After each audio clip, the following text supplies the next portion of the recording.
addressing the problem of the illicit tobacco trade in Europe.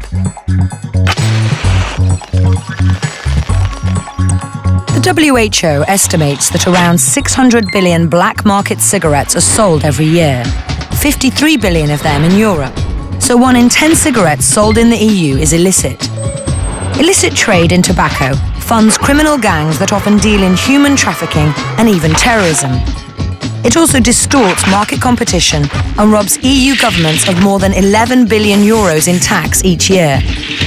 Right now, the EU is deliberating legislation as part of the Tobacco Products Directive that will propose track and trace systems that monitor tobacco's complex supply chain. And it will advocate security features that can prove the products are genuine. At Philip Morris International, fighting the illicit trade is in our DNA. We also work closely with our supply chain to implement strict controls and prevent diversion.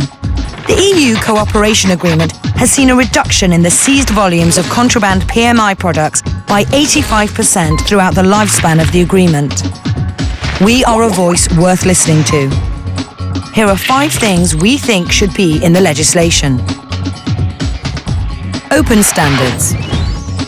Any legislative framework for a track and trace system should embrace open standards. Open standards promote ongoing competition to develop the most effective solutions that adhere to the standards established by the legislation.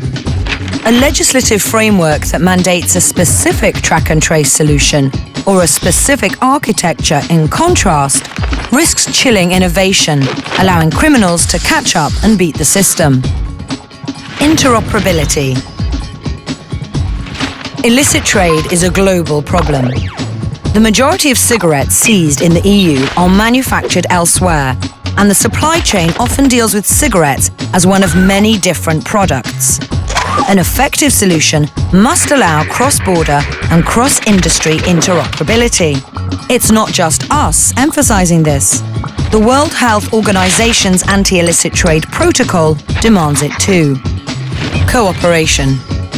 Solutions should be developed in collaboration between all the major stakeholders: governments, tobacco manufacturers, supply chain operators, and solution providers. Existing track and trace systems, from pharmaceuticals through alcohol and luxury goods, based on industry operation and government controls, work well. Layered security feature. Relying on a single security feature or predetermined and limited number of security features is a mistake, because criminals will quickly learn to copy them. As with modern banknotes, tobacco manufacturers should be allowed to choose appropriate security features, visible and invisible, and layer them to create complex solutions that criminals can't breach. Government controls. Finally, this issue is too important and too complex for solutions to be based solely on trust. Industry operation alongside government control ensures system compliance and effectiveness in the fight against illicit trade. Success by working together.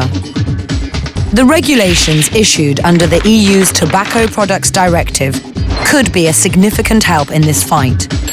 They should take account of the principles we have mentioned and allow us to cooperate with authorities to deliver a lasting blow to the criminals and defeat illicit trade.